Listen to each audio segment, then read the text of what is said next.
Hi മക്കളെ, അപ്പോൾ biology exam നമുക്ക് 26-ാം തീയതി ഉണ്ട്. അപ്പോൾ അതിലേക്ക് വേണ്ടിയിട്ട് നമ്മൾ ഇപ്പോഴേ തന്നെ ഇനി നമുക്ക് കുറച്ച് ദിവസങ്ങളുണ്ട് പഠിക്കാൻ വേണ്ടിയിട്ട്.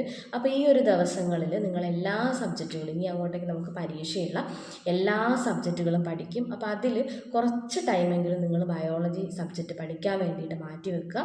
അപ്പോൾ അതിൽ തന്നെ നമുക്ക് ഓരോ ചാപ്റ്ററും എടുത്തിട്ട് ആ ചാപ്റ്ററിൽ ഏതൊക്കെയാണ് പ്രധാനമായിട്ടും എക്സാമിന് വരുന്നത്, അതുപോലെ തന്നെ ഏറ്റവും കൂടുതൽ ക്വസ്റ്റ്യൻ ചോദിച്ചിട്ടുള്ള ഏരിയ ഏതാണ്, അതിൽ തന്നെ വളരെ എളുപ്പത്തിൽ 1 മാർക്കിലെ ക്വസ്റ്റ്യൻ ഏതൊക്കെ ഭാഗത്തുനിന്ന് വരുന്നു, ഇതൊക്കെയാണ് ഇന്നത്തെ ഈ ഒരു വീഡിയോയിൽ നമ്മൾ നോക്കാനായിട്ട് പോകുന്നത്. അപ്പോൾ നമ്മൾ ഇനി കുറേ ദിവസമുണ്ട്, അല്ലെങ്കിൽ കുറച്ച് ദിവസമുണ്ട്, അതൊക്കെ കഴിഞ്ഞിട്ട് പഠിക്കാമെന്ന് പറഞ്ഞ് വെച്ച് കഴിഞ്ഞാൽ ഈ സബ്ജക്റ്റുകൾ കുറച്ചധികം ഹിന്ദി ഉണ്ട്, മാത്സ് ഉണ്ട്, ഫിസിക്സും കെമിസ്ട്രി, ബയോളജി, ഇത്രയും സബ്ജക്റ്റ് നമുക്കിനി എക്സാമിന് എഴുതാനുണ്ട്. അപ്പോൾ ഇത്രയും സബ്ജക്റ്റ് ഉള്ളതുകൊണ്ട് തന്നെ നിങ്ങൾ ഓരോ സബ്ജക്റ്റിനും കുറച്ച് ടൈമൊക്കെ കൊടുത്തുകൊണ്ട് ഈക്വൽ പ്രിഫറൻസ് കൊടുത്തിട്ട് തന്നെ നിങ്ങൾ എന്ത് ചെയ്യുക, പഠിച്ചെടുക്കുക. ഓക്കെ, അപ്പോൾ അതിൽ തന്നെ ബയോളജിയിൽ നമുക്ക് എളുപ്പമാണ്, അത്യാവശ്യം മാർക്കൊക്കെ വാങ്ങാൻ പറ്റിയിട്ടുള്ളൊരു സബ്ജക്റ്റാണ്. എന്നിരുന്നാൽ കൂടി നമ്മൾ മറന്നു പോവാതെ പഠിച്ചു വെക്കുക. അപ്പോൾ അതിന് വേണ്ടിയിട്ട് നിങ്ങൾ ഇടയ്ക്കിടയ്ക്ക് ഒന്ന് റിവൈസ് ചെയ്യുക എന്നുള്ളത് പ്രധാനപ്പെട്ടതാണ്. അപ്പം നമ്മളിന്ന് നോക്കാനായിട്ട് പോകുന്നത് അറിയാനും പ്രതികരിക്കാനും എന്ന് പറയുന്ന ആ ഒരു പാഠഭാഗത്തിൻ്റെ അകത്തുള്ള കുറച്ച് ചോദ്യങ്ങളും അതിൻ്റെയൊക്കെ ഉത്തരങ്ങളുമാണ്.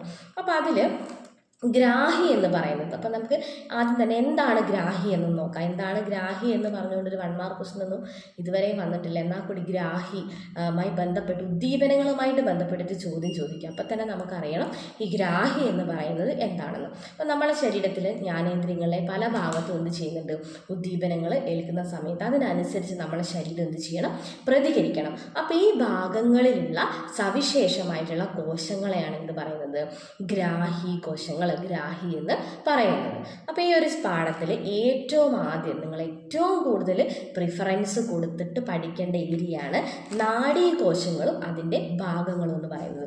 നാഡീകോശങ്ങളുടെ ഭാഗങ്ങൾ പഠിച്ചു വെച്ച് കഴിഞ്ഞാൽ നിങ്ങൾക്ക് കൃത്യമായിട്ട് എന്ത് എഴുതാം, അതിന് എവിടെ ഇരിക്കുകയാണ് എങ്ങനെയാണെന്ന് പറഞ്ഞിട്ട്. അപ്പോൾ ഒന്നാമത് നമുക്ക് ചിത്രം തന്നിട്ട് ഏതൊക്കെ ഭാഗങ്ങളാണെന്ന് അടയാളപ്പെടുത്താനാണ് ഈ ഒരു ഭാഗത്തുനിന്ന് ഏറ്റവും കൂടുതൽ ചോദ്യം ചോദിച്ചിട്ടുള്ളത്. അപ്പോൾ ഏതൊക്കെയാണ് നാഡീകോശങ്ങളെ പ്രധാന ഭാഗങ്ങളെന്ന് പഠിച്ചാൽ തന്നെ നിങ്ങൾക്ക് എന്ത് ചെയ്യാം, ഇതിൻ്റെ ആൻസർ ചെയ്യാവുന്നതാണ് അല്ലേ.